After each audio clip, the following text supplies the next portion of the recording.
Hey everyone, and welcome back to my channel. The autumn season is coming and we're all about to give our wardrobes a good shake before facing this beautiful and cozy season. So I thought, why not make a guide where I share some of my best shopping tips with you guys. I just quickly want to go over some of my own personal favorite brands before jumping into the actual tips. And I typically go for Scandinavian brands like Selected Femme, Inwear, COS and Other Stories, and more similar brands like that. You guys also know that I'm a huge fan of Levi's. I know this is not a Scandinavian brand, but I just wanted to put it out there. And then of course there are a few sustainable brands like Everlane and Peopletree, but I haven't actually had a chance to try these brands out yet. But I always recommend products from these brands because I just love everything they do. I think Everlane is probably one of those brands where I could just buy every single item that they make.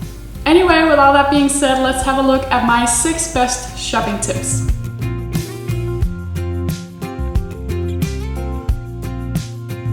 This tip is obviously a lot easier said than done. It's something that can take months of practice, maybe even years, which it has for me. I work in fashion, so without a doubt, I love expressing myself through fashion.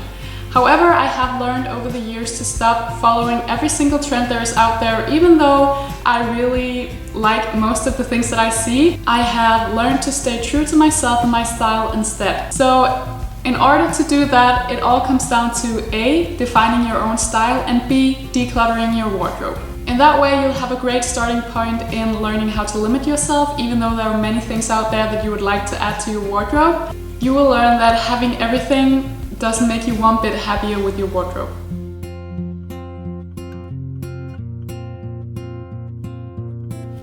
Tip number 2 is to always think quality above quantity, and also learning yourself a little bit about materials and care. When you want to start choosing good quality products, it's important that you know how to divide the good quality from the bad, cheap, fast fashion ones. When you want to add something to your wardrobe, teach yourself that you are adding this to keep it, to use it and to love it, not to dispose it once the seasons change. I mainly like to go for natural materials when it comes to shirts, like cotton, linen, wool and tencel. For knitwear, my favorite materials are mohair blends. It's merino wool and cashmere wool. Polyester is very durable and it's actually very good for recycling. And most of my tailored items in my wardrobe are from polyester, like my blazers, my tailored pants, and also a few dresses. When it comes to knitwear, I try to stay away from acrylic, at least 100% acrylic or more than 50%, because I think it can feel very coarse against the skin and I just think it looks cheap. One last thing that's important in this step is to accept the fact that good quality costs more. It doesn't have to be overly expensive to be good quality, but it does cost more. And always remember that when you're not willing to pay the price, someone else is, either one of the people who made the garment or the environment.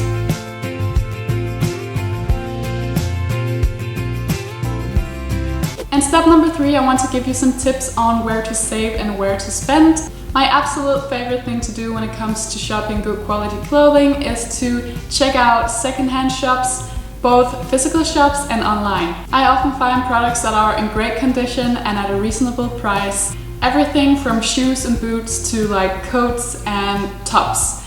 So just really use your imagination. Also, it's all types of brands, so it can be more high-end brands like Acne Studios, but I also found things from COS and Other Stories, which are obviously already much more affordable brands. This is indeed the most effective way to shop sustainable, other than going for sustainable brands and materials. In general, I tend to spend less money on basic t-shirts and tank tops that I wear underneath shirts and knitwear, because I use them a lot, so they wear out easier. Of course, I do spend a little, but not too much.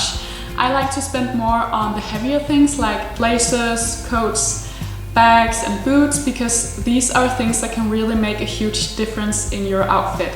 I also spend more money on my jewelry because it's very important to me that they are at least sterling silver, gold-plated sterling silver, or maybe even gold, because then they last a lifetime and they just look better. I also like to spend a little bit more on occasional wear tops, because that just makes them look a little bit more exclusive, which I really love for going out. Also, knitwear is a place where I like to spend more, because otherwise I think that you can get products that just look very cheap, and like I just said before, I try to stay away from products that are made from, for example, 100% acrylic.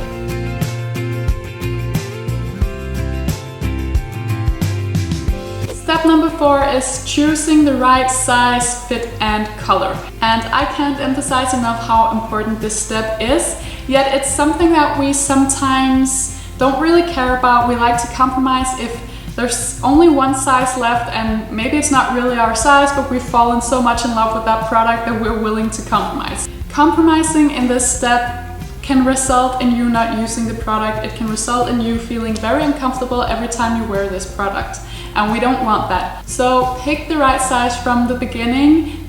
Teach yourself what kind of fits you prefer, also what kind of colors and patterns you prefer, and try to stick with it. I tend to stay within the more classic color palette, so most of my clothing are black, white, gray, navy, beige, and then I of course also have some denim products, because then I'm sure that everything goes together no matter what. I do like to add a pop of color from season to season though, so it's not completely colorless.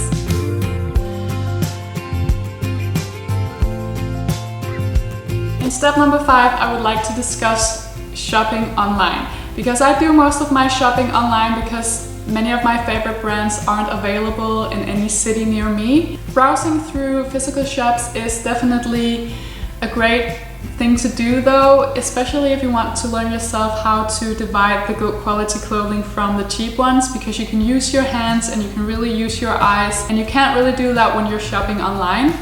I do have some tips for spotting the good quality clothing online though, and also making sure to order the right things before you push that button. So first of all, make sure to follow the measurement charts that are on the website. It's on most web shops today. Also, if there are any reviews on the product, make sure you read them, because maybe you'll find out that the sizing is a little bit off, it's maybe not true to size or anything else. Another great thing that many online shops are doing is writing what height the model that is wearing the product has, and also what size she's wearing, so you kind of have an idea of what kind of size you should choose for yourself. When it comes to material, you obviously can't feel it with your own hands, but always check the composition and also zoom in on the surface to see how it looks. I always do that to make sure that the things I order online are in good condition and are good quality.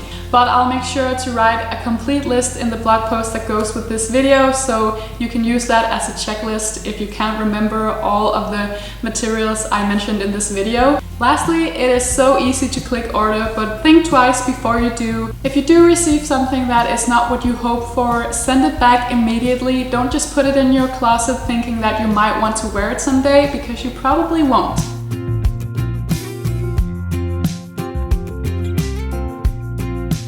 And finally, the last step, which is also an important one, is to know what you're looking for. I know that many girls, many women go on shopping trips and they don't really know what they're looking for. They just know that they want to add something new to their wardrobes. And the result can be that you have a lot of clothes hanging in your closet, maybe with tags on, or that you've only used once or twice. So know what you're looking for, plan your shopping, and make sure that it goes with everything that you have in your wardrobe before buying it. Personally, I like to go for basic products and off-season products whenever there's a sale. So for example, in summertime you'll find boots and other great leather products on sale, and the other way around you'll find great quality sandals during winter time. So that's another great way of finding good quality at a reasonable price. And again, approach the sales and clearances mindfully. Don't just buy everything because it's pretty. This is the art of limitation. That's it guys, I hope you found my tips useful. Don't hesitate to write more tips in the comments below. I'd love to read them. And also make sure to check out the post that goes with this video. I'll make sure to link it here on the screen and in the description box below. And if you're wondering how do I even find my own style, how do I get started with this whole art of limitation thing, I'll make sure to link more content below as well. So I wish you all a wonderful day and thank you so much for watching. I hope to see you all in the next one. Bye guys.